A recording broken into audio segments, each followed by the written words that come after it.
Welcome to Rationals for Pre-Calc Math 11. Today we're taking a look at equivalent irrational expressions, which is section 7.1 for us.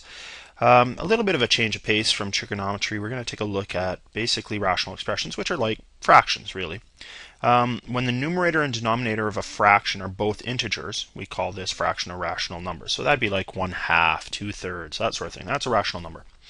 When the numerator and denominator of a fraction are polynomials,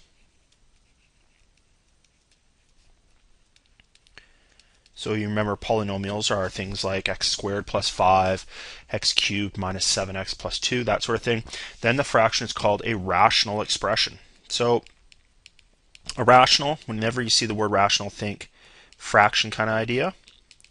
And because it has some variables in it, we're going to call it a rational expression. So what are some rational expressions? Let me just throw out some just random ones. X over x squared minus 3. Those are both polynomials. 2x plus 5 over x minus 1. It could be something like 6 over 2x to the 4 plus 5x minus 6. Those are all polynomials divided by polynomials. What aren't rational expressions? Something like 3. 3 is okay, but as soon as it contains a root x, like root x plus 1, the root x plus 1 is not a polynomial. The cube root of x plus 6 over x, or sine x over x squared plus 5x minus 10, or something like that. Those are not rational expressions, and a lot of times you can tell the reason why, because it's this square root, this cube root, the sine x, all those things prevent it from being a rational expression. Really, one of the big problems that we need to avoid in any work with fractions is division by 0. That causes some real serious problems. So if we divide by 0, it's not going to work out. So we need to figure those points out. The x values, which cause this, are called non-permissible values. So that's a bit of a mouthful. Non-permissible values. And if you move on to calculus, a lot of times I'll use the term discontinuous values. So I might use those interchangeably, really. I'll try and say non-permissible as much as I can, but a lot of times discontinuous might be the way that you hear it. And what does that mean? It means we can't divide by 0. So in this example, determine the non-permissible values of the following rational expressions. All we're going to do is we're going to take the denominator, which in this case is 2x squared minus 3. And we're going to make that equal to 0. And that when that equals 0, when that denominator equals 0, we know we have division by 0, which causes problems.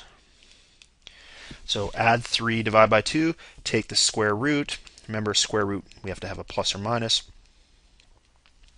So the non-permissible values here are x, really I guess it would be can't equal, plus or minus the square root of 3/2. So all we're doing is we're taking the denominator, make that denominator equal 0. Why don't you try that on the next example? So if we take x squared minus 3x minus 10, which is a polynomial, it's fine, shouldn't equal 0. And what do we have here? This looks like a quadratic. Quadratics we could probably factor. That's x minus 5. That's x plus 2. Doesn't equal 0. This kind of is a bit of a throwback to, I don't know, chapter 3, something like that, solving quadratics. We get x can't equal 5 and x can't equal negative 2. So negative 2 and 5. Those are the non-permissible values. And a lot of times in questions where we have rational expressions, any rational expressions, we're always going to ask you, what are non-permissible values? Just off to the side, I'm just going to jot it down. So, much like rational numbers, rational expressions are considered in their simplified form. So if we want to simplify them, when the numerator and denominator do not have any common factors. So if there's something that we can divide out of the numerator and denominator, we should cancel it off. So we're looking for common factors. And it may be necessary to factor. I mean, how do we find common factors? Is by factoring. both the polynomials. Now, canceling a factor, if you take a look at this note here, canceling a factor from both the numerator and denominator does not remove the corresponding non-permissible value. The expression is only more simplified. So really what that means is, you know what, even if we can cancel some stuff off, it's still part of the original function. We can't just say, oh, it's not appropriate anymore. So here I'm not asking for what non-permissible values are. Certainly in some of the chapters, or sorry, some of the sections that we do after this, I will. But let's see if we can just simplify these. So all we're looking for is some sort of reducing effect here. These are both monomials. B squared C, let me just rewrite it. 18a b squared c4. And let me do some cancellation here. The 12 and the 18 both reduce by 6, so we're left with -2 up top and 3 on the bottom. One of the a's in the numerator cancels with 1 in the denominator, so that's going to be a squared. The b squareds cancel nicely, and one of the c's cancels. So let's try that again.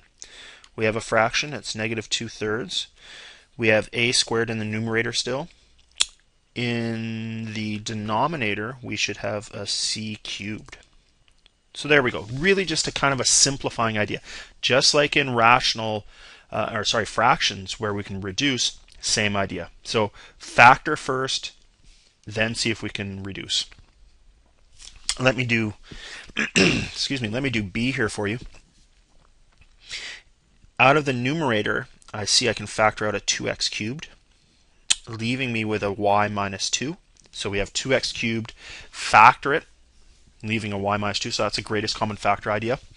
In the denominator, I have a 10 and y minus 2 as well. Let's see what cancels here. The y minus 2's cancel, that whole binomial. The 10 and the 2 reduce, leaving me with a 5 on the bottom, and I'm left with x cubed over 5. So there's a good answer. Two more. Why don't you hit pause now? Try and do both of those.